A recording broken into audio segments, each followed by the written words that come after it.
네, 이제는 업종, 이 섹터별 더 세밀한 전략을 하나하나 세워보도록 하겠습니다. 주요 업종들 함께 보시면서 전략에 참고하시면 좋을 것 같은데요. 주요 리스트 한번 확인해 보도록 하시죠.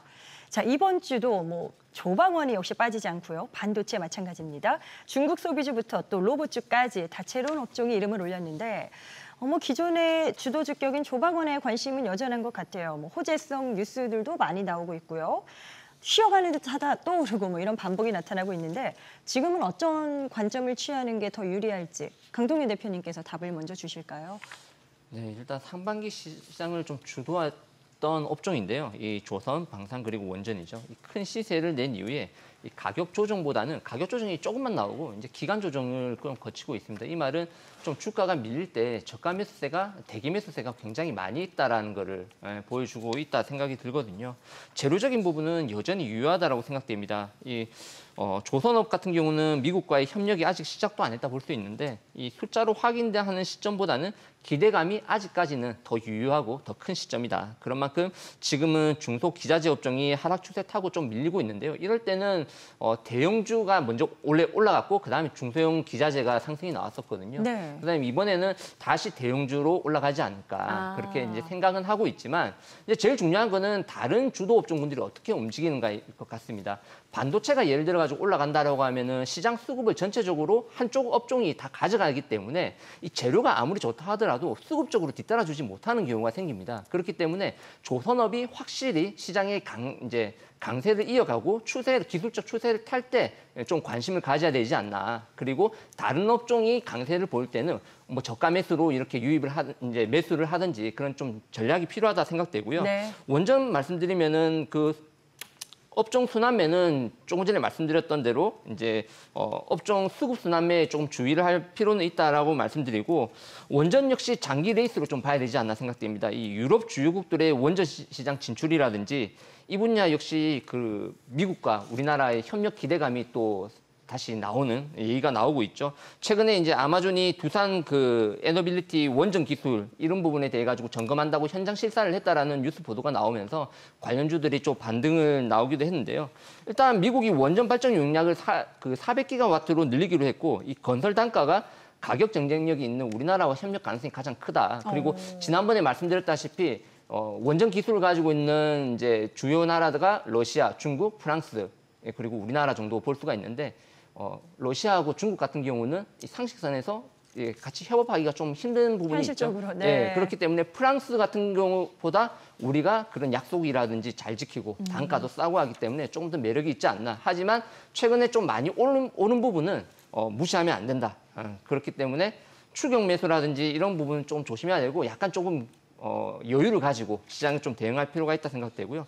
방산만 간단히 말씀드리면은 이 나토 회원국들의 방위비 인상 압력 그리고 전쟁이 안 끝나고 있죠. 이 유럽 리스크라든지 중동 리스크가 계속 이렇게 이어지고 있습니다. 그렇기 때문에 이런 특히 동유럽 국가 중심으로 해가지고 이 방위비 부분에 대한 시장 부각은 계속 이어질 거라고 생각됩니다. 네. 여전히 업종 강세는 유효하다라고 생각이 들고요. 하나 말씀드리면은 하나 에어로스페이스가 좀 100만 원 찍고 80만 원대까지 조정받다가 이번에 다시 신고가를 내게 되었거든요. 네. 그 부분이 의미하는 부분에 대해 가지고 좀 한번 생각해 볼 필요가 있다. 그렇게 말씀드리고 싶습니다. 김동관 대표님, 지금 예. 방산주 경우에는요. 트럼프 미 대통령의 러시아에 대한 강경 발언도 좀 재료가 되는 것 같거든요. 이것도 한번 짚어보고 싶은데 어떤 내용인 거죠? 그러니까 정확하게 말씀드려가지고요. 지금 방산주 같은 경우는 미국과의 그러니까 협력 관계에 있잖아요. 근데 지금 보면 이제 상호관세의 노이즈가 있다 보니까 단기적으로는 분명히 좀 조정이 나올 수가 있습니다. 그래서 지금 현재 방산주에 대한 부분들을 조금 더 우리가 다시 한번 좀 체크를 해볼 필요가 있다라고 보실 수가 있는데요. 이 트럼프 대통령이 나토 무기를 지속적으로 공급을 좀 시사를 했는데 그 배경에 대한 부분은 러시아의 이 에스토니아 침범 사건을 좀 규탄을 하면서 군사적, 비군사적 수단을 모두 다 동원하겠다 이렇게 경고를 하면서 유럽과 미국이 한국의 방산주의 주가의 상승에 근래 굉장히 큰 도움이 됐습니다. 네. 그래서 사실 이제 이번 주 내내 방산주가 좀 좋을 것이다라고 많은 예측을 했는데 사실 이제 마지막에 조금 빗나간 그런 모습들이 좀 있다라는 부분들을 좀 보시면 좋을 것 같고요. 그리고 이제 우크라이나 전쟁의 장기화 여기에다 이제 나토 지원 확대 그리고 미국과 러시아 갈등 고조가 이 방산 섹터의 이 수급 기대감에 좀 더 향후에 긍정적인 요소를 좀 작용을 할 것으로 보여지고 있습니다. 그런데요, 이제는 이 방산 주식들도 어떤 특화되어 있는 섹터 내에서 그 특화되어 있는 종목군들 중심으로 상승을 많이 볼 수가 있는데요. 예를 들면은 소형위성 기술을 좀 보유하고 있는 기업, 그리고 이제 항공기 엔진을 보유하고 있는 기업, 그리고 이제 방산무기 체계에 대한 이 로켓 발사체. 그래서 사실 이제 이런 기업들을 보면 대형주가 먼저 올라가고 이제 나중에 보면 약간 스몰캡이 올라가기 때문에 앞서서 이제 세트랙 아이나 하나 에어로스페이스나 이제 LRG 넥스원 같은 이 전통적인 방산주 중심으로 현재는 조금 더 투자를 하시는 게 좋겠고요. 네. 조금 더 길게 본다라고 본다면 이제 코스닥 스몰캡인 NNC 솔루션 같은 경우에는 이 무인기 첨단 또 방산 솔루션 관련주로 또 드론 자율 무기 체제 관련해서 주목을 받을 수 있는 종목이니까 이러한 종목군들 좀 살펴보시는 게 어떨까라고 보여주고 있습니다. 자, 그럼 조방원에 이어서 반도체 투톱에 대한 의견은 어떠실까요? 이어가 보도록 하겠습니다. 시장의 랠리를 주도했는데 함께 또 숨고르는 그런 모습을 나타냈습니다. 모건 스탠리에 이어서 JP 모건 쪽에서도 2027년까지는 메모리 시장이 호황일 것이다. 이런 또 전망 보고서를 또 제시를 했더라고요. 그러면 계속 반도체에 대한 관심은 유효하다. 이렇게 봐도 문제 없을까요? 네, 지금은 쉬어가고 있지만 계속 반도체의 시간이 계속될 거라고 생각되는데요. 네. 지금 이 반도체 시장의 조정은 AI 거품론 때문이잖아요. 그런데 이는 상당히 높아졌었던 주가, 그러니까 과도한 밸류에이션인데 엔비디아 같은 경우가 어떤 기업도 도달하지 못했던 4조 달러 영역에 들어서면서 누구도 가늠할 수 없는 밸류에이션이 됐기 때문입니다. 따라서 당연히 거품은 끼어 있을 거다라고 저도 생각을 하고요. 이 거품을 제거하고 실체를 확인해야 이제 시장은 안도를 할 텐데 엔비디아 주가가 안 빠지고 있습니다. 그리고 사실 이번 주 금요일에 삼성전자와 하이닉스가 큰 폭의 하락을 보였는데 이 역시 반도체 업황에 대한 악재라기보다는 환율 급증에 따른 외국인 매도세에 휩쓸렸다라고 저는 보고 있고요. 더군다나 이 AI의 실체를 이번 마이크론의 실적 발표가 확인해줬다라고 판단을 하고 있습니다. 네. 특히 JP모건이 이번 보고서를 통해서 전 세계 메모리 반도체 시장 규모 전망치를 기존보다 24% 상향 조정을 했고요. HBM의 등장으로 인해서, 그러니까 고부가 가치 반도체의 등장으로 인해서 반도체 기업들의 수익 구조가 변화했다라는 측면이 강하게 부각이 됐습니다. 이 보고서처럼 최근 반도체 관련주의 주가 상승 물론 크죠. 이 고부가 가치 상품의 등장, 그리고 앞으로 이 고부가 가치 상품은 더욱더 등장을 할 거고요. 내년 같은 경우에 6세대 HBM4가 등장을 한다면 더더욱 격화가 될 텐데 이것은 곧 반도체 기업들의 수익성 증가, 물론 지금까지 재고는 문제가 되겠지만 앞으로의 더 발전된 HBM 또는 그 이상의 반도체가 나오면서 수익성 개선되고요. 반도체의 시장이 지속될 것으로 저는 전망하고 있습니다. 삼성전자 구체적인 전략을 세워보면 이제 삼성전자도 잘 오르다가 83,000원대로 일단 후퇴를 했습니다. 어떤 전략이 필요할까요? 유호성 대표님, 이 삼성전자 궁금해하시는 분들도 많으실 것 같아서요. 일단은 크게 반도체 시장을 이번 주 확인을 해보게 되면 앞서 뭐 엔비디아 가 오픈 AI에 140조 투자한다라는 이슈가 있었죠. 그게 스타게이트 일환이라고 생각을 하시면 될 것 같고요. 두 번째는 뭐 앞서 언급을 해드렸던 JP모건에 대한 리포트. 세 번째는 삼성전자가 엔비디아 퀄 테스트를 통과를 했다라는 얘기죠. 그러다 보니까 이제 그 기대감이 있었는데 KB증권 리포트를 확인해 보게 되면 올해까지는 아마 소량 납품을 할 가능성이 있다라고 보고 있습니다. 다만 내년부터 루빈에 납품이 된다라고 얘기를 하고 있는데 이 엔비디아가 원하는 게 성능이 조금 더 개선이 될 수 있는 요건이다라고 볼 수가 있을 것 같습니다. 근데 그거를 충족시켜주는 게 삼성전자의 HBM4라는 얘기인 거죠. 다만 여기에서 마이크론이 실적을 발표를 하게 되면서 우리도 삼성전자만큼 업그레이드가 됐다라는 얘기가 있었다라고 보시면 될 것 같고 네. 그다음에 최근에 금요일이었어요. 금요일 날 어떤 내용이 하나가 있었냐면 이 중국의 양찌 메모리 테크놀로지라는 회사가 HBM에 진출을 하겠다라는 얘기를 했습니다. 근데 혼자서는 아마 쉽지는 않을 것 같고요. 창신 메모리 테크놀로지와 함께 HBM에 진출을 하겠다라고 얘기를 하게 되면 여기에서 아마 시장 점유율을 좀 뺏길 가능성이 있다라는 걸 확인을 해볼 수가 있을 것 같습니다. 네네. 그리고 또 하나 확인해 봐야 될 건 올해 이슈 중에 인텔 이슈가 있었죠. 엔비디아 투자, 애플, 그다음에 TSMC까지 투자가 지속적으로 이어지고 있는데 이게 전체 뭔 얘기를 하고 있는 건지 확인을 해보셔야 되는데 데이터 센터를 계속적으로 키우겠다라는 얘기인 거예요. 데이터 센터를 키운다라는 얘기는 거기에 쓰이는 HBM이나 뭐 DDR5 같은 제품들을 계속 사용을 하겠다라는 거고요. 이 때문에 아마 4분기까지 메모리 반도체 쪽으로 단가가 한 13%에서 한 18% 정도 오를 것이다라고 계속 분석을 하고 있죠. 네네. 그렇다라고 하면 당연히 실적이 증가를 한다라고 볼 수가 있을 것 같고요. 그 외에도 확인을 해본 게 실질적으로 디램 쪽으로 보게 되면 삼성전자가 디램 가격을 30% 인상을 하겠다. 낸드는 10% 인상을 하겠다라고 얘기를 했습니다. 마이크론도 3월에 30%를 인상을 했는데 추가적으로 상승을 하려고 하는 모습을 보여주고 있고 샌디스크 역시 10% 가격 인상을 한다라는 얘기가 있습니다. 전 세계에서 지금 스타게이트가 700조고요.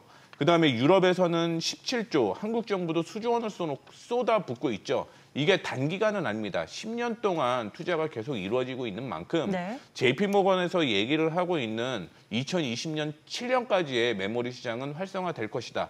거기에 삼성전자의 역할이 중요할 것으로 보이고 있기 때문에 삼성전자 일시적으로 조정받을 수는 있습니다. 네네. 하지만 이제 9월 달이 끝나죠. 그러면 삼성전자 실적이 발표가 되는데 2분기 대비해서 큰 폭으로 상승을 해요. 그렇기 때문에 삼성전자 걱정 없다. 저는 이렇게 얘기해드리고 싶습니다. 자, 반도체에 이어서 다음으로 들여다볼 섹터는 중국 소비 관련 쪽입니다.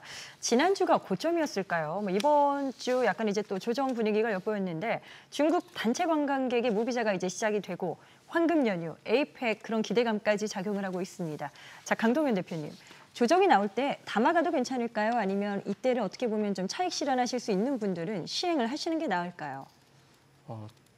조금 모으는 게 괜찮지 않을까라는 모아가는 쪽으로. 네. 생각을 하는 게 일단 시장 자체가 뭐 이번 주에는 조금 약세 흐름이 나오긴 하지만 증시 자체가 올해 같은 경우 우상향 기조를 유지하고 있기 때문에 불필요한 매물이라든지 뭐 투매 형상은 조금 제한되지 않을까 생각되고요. 그리고 이번에 국경절이 이제 다음 주부터 진행이 되는데 국경절은 이제 시간이 얼마 안 남았고 그리고 최근에 차익 매물 나온 거는 거기에 따른 재료 소멸 매물로 이제 보이거든요. 네. 그렇다라고 하면은 10월 말에 있는 이제 에이펙 행사 때 그거를 준비하고 이제 중국 소비재 관련 종목군들을 뭐 조금씩 모아가는 전략이 좀 괜찮지 않나 그렇게 보고 있습니다. 보통 방한 전에는 이 외교적 관례상 이 우호적인 메시지를 좀 많이 내는 게 관례거든요. 그렇기도 하고 이 시진핑 주석의 11년 만에 이제 방한입니다. 그런 만큼 중국과의 관계 개선 기대감이 언론을 통해 가지고 좀 꾸준하게 나올 가능성도 충분하다. 그리고 기간 부분은 한 달 정도가 있기 때문에 이번 증시 조정 때 만약에 좋은 가격에 이제 진입하고 방향성을 돌려놓는다라고 하면은 이제 소비재 관련 종목으로 해가지고 뭐 화장품이라든지 아니면은 뭐 카지노 이런 종목군들은 뭐 매수해도 괜찮지 않나 그렇게 보고 있습니다. 혹시 김호영 대표님은 중국 관련주에서 대응법이 어떤 게 좋다고 판단하시는지 좀 짧게 들어볼 수 있을까요? 네, 뭐 앞서서 다 설명을 해주셨기 때문에 그냥 어쨌든 시진핑의 방문 자체가 상징적인 거잖아요. 네네. 이것이 이제 한한령 해제냐 아니냐인데 약속을 우리나라랑 한 게 아니라 트럼프랑 전화 통화를 통해서 에이펙에서 만나자라고 약속했기 때문에 신뢰도가 높아졌고 이 재료가 10월 말까지 살아있다면 이때까지는 충분히 매매할 수 있는 재료다. 그러니까 상승 쪽으로 보시고 진행하시는 게 좋을 것 같습니다. 알겠습니다. 다음 섹터는 이제 리튬 관련주, 그러니까 2차 전지 관련해서 이야기가 될 것 같은데요. 미 트럼프 행정부가 리튬 광산업체 지분 인수를 추진하고 있다. 이런 재료가 또 나온 상태입니다. 이 때문에 이제 국내 관련주가 들썩이는 모습들이 포착이 됐는데 김동화 대표님, 예. 시장에 어떤 영향을 미칠 거로 저희가 좀 받아들이는 게 맞을까요? 이제 이렇게 보시면 좋을 것 같습니다. 예. 리튬 아메리카스가 이제 캐나다 광산 업체인데 지분을 이제 인수를 하겠다라는 걸 발표를 하면서 이 리튬 아메리카스가 뉴욕 증시에 상장되어 있는데요. 일주일 동안에 100%가 넘게 급등세가 나타났습니다. 그래서 이 부분 때문에 이제 국내 리튬 관련 주식들이 이제 반등도 나오고 이제 그런 상황들이 좀 나타났다라고 보시면 좋겠는데요. 그러니까 히토리를 통해 가지고 이제 핵심 자원에 대한 이 통제력을 좀 강화를 해서 중국의 의존도를 좀 최대한 줄이고 중국과의 이 상호 관세에서 좀 우위를 점하겠다라는 이제 그러한 어떤 수다 이렇게 좀 보시면 좋겠습니다. 그래서 리튬 광산을 가지고 있는 뭐 포스코 엠텍 같은 경우에 이번 주에 보면 주가가 많은 급등을 보여줬는데 저는 사실 이제 단기적인 급등을 좀 보고 있고요. 이보다는 테슬라가 좀 좋은 뉴스가 나왔습니다. 그래서 테슬라가 3분기 예상 그 영업이익이 좀 많은 증가가 된다라고 보고 나타나면서 주가가 며칠 동안 좀 강세를 보여줬기 때문에 오히려 이제 2차 전지 같은 경우에도 포스코 퓨처엠이나 LG 에너지 솔루션이나 그러니까 즉각적인 어떤 이런 테슬라 이익에 반해서 이익이 같이 올라갈 수 있는 이제 그런 기업들을 좀 보시는 게 좋겠고요. 특히나 이제 그 요즘에 주가가 자체가 좀 변동성이 커지잖아요. 그래서 변동성이 커진 다음에 주가가 반등이 나오면 대차나 공매도가 많이 쌓여 있는 업종들이 다시금 급등이 나타나는 가능성이 되게 높은데 네. 지금 현재 시장에서 이제 대차나 공매도가 가장 많이 쌓여 있는 업종이 이제 2차 전지고 이러한 종목군들이 글로벌에서 이제 시황이 좀 바뀐다 그러면 국내의 이런 관련 주식들도 굉장히 올라가기 때문에 집중적으로 보시는 게 좋지 않을까 그렇게 보여주고 있습니다. 네. 다음으로는 제약바이오로 넘어가 볼까 하는데요. 언제 오르나 많은 분들이 또 궁금하실 것 같습니다. 대장주 알테오젠을 두고 지금 뭐 UBS에서 매도 보고서가 나오면서 이것도 좀 저희가 이야기를 살펴봐야 될 것 같은데 언제 살아나는 제약바이오가 될까요? 유호성 대표님께서 답변 주시죠. 네. 이게 재밌는 게 한 회사가 하나의 리포트 때문에 출렁거리는 게 되게 재밌거든요. 왜냐하면 그보다 많은 리포트가 긍정적인 리포트가 나왔을 때 주가가 못 올라갔다라는 것도 조금 애매하다라고 볼 수 있는데 부정적인 거엔 바로 또 떨어지는데요. 네. 뭐 앞서 얘기한 것처럼 UBS에서 알테오젠이 뭐 주가가 떨어질 가능성이 있다라는 얘기를 하고 있습니다. 그 이유는 결국은 하나예요. 약가 인하에 대한 이슈고 그다음에 판매량이 원래는 그 머크사를 통해서 판매되는 게 한 27조 원으로 추정을 했다가 11조 원으로 낮췄는데 중요한 건 이 제품들이 계속적으로 상승할 여력이 있다라는 얘기도 곁들였습니다. 그래요? 그러니까 단기적인 하락일 수는 있다라고 보시면 될 것 같아요.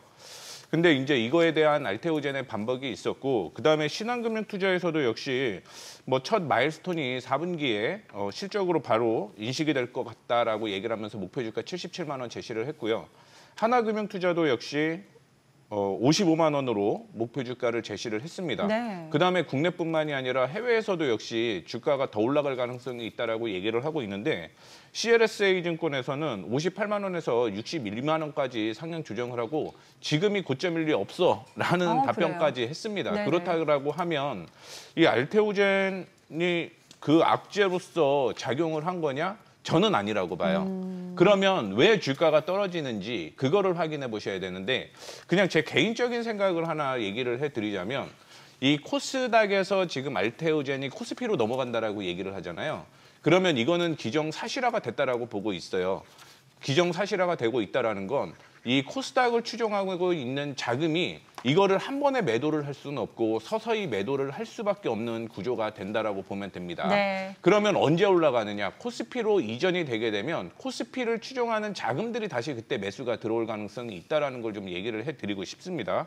그렇기 때문에 이 부분을 좀 생각을 하셔야 된다라는 거 말씀을 해드리도록 하겠고 그다음에 비만 치료제에 대한 얘기도 UBS에서 얘기를 했는데 향후 성장성 더 있다. 다만 약가 인하 때문에 뭐 조정이 있다라고 보시면 될 것 같은데 이보다 더 큰 문제는 역시 의약품 관세 문제가 더 크다라고 생각을 하고 네. 있습니다. 변동폭은 있을 수 있어요. 다만 우리나라가 수출을 할 때 관세를 매기게 되면 100% 다 관세를 매기는 게 맞는 게 아니라 그 회사랑 협의를 해서 일정 부분을 좀 조율을 할 가능성이 있다라고 생각을 하시면 될 것 같아요. 그래서 100% 관세에 대한 우려 때문에 큰 폭으로 떨어졌다라고 한다면 수출을 하면서 일부 협상 조정이 있을 경우 다시 한번 받는 가능성이 높다라고 생각을 하시면 될 것 같습니다. 네.